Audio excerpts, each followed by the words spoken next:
Hi, and thanks for logging on to the Daily DVAR Halacha. And here's a brand new halacha for you, and it's for Tuesday, 13th day of September, 10th day of Elul. Here we go.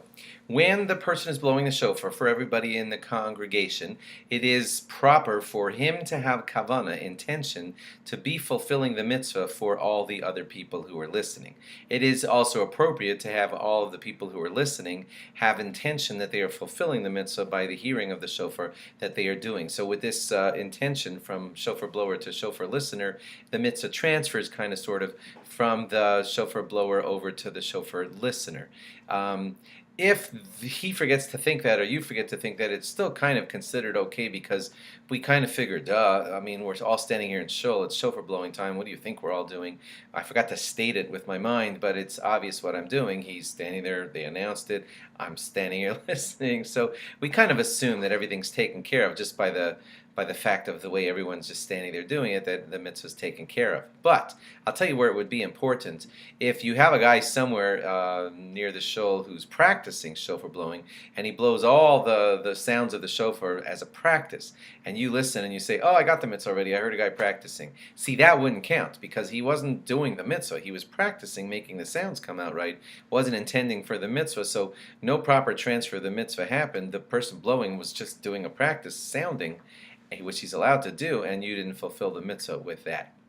Next halacha is that the shehecheyanu bracha, which you know is said only on things that you haven't done recently, so you might figure, no shehecheyanu on the second day for blowing shofar on the second day of Rosh Hashana, but we consider it its own special thing, and it does get a shehecheyanu on each of the days of Rosh Hashana.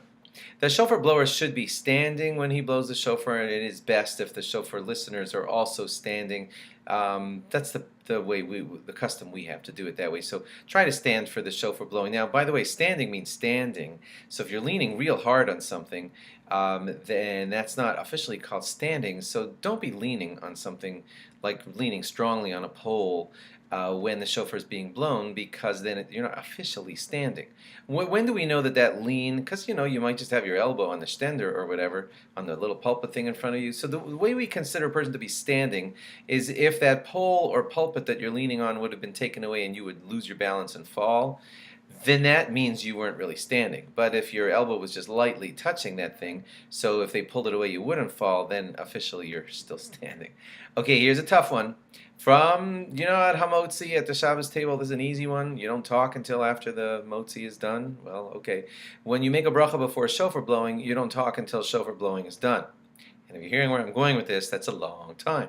Because when they blow shofar at the beginning of the shofar blowing in shul, the end of the shofar blowing in shul is about an hour later or more.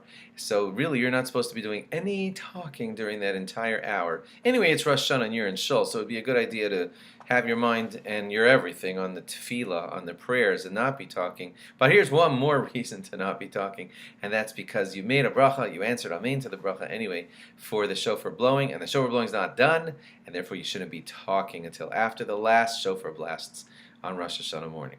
Thanks for logging on. Log on again tomorrow for more. Bye-bye.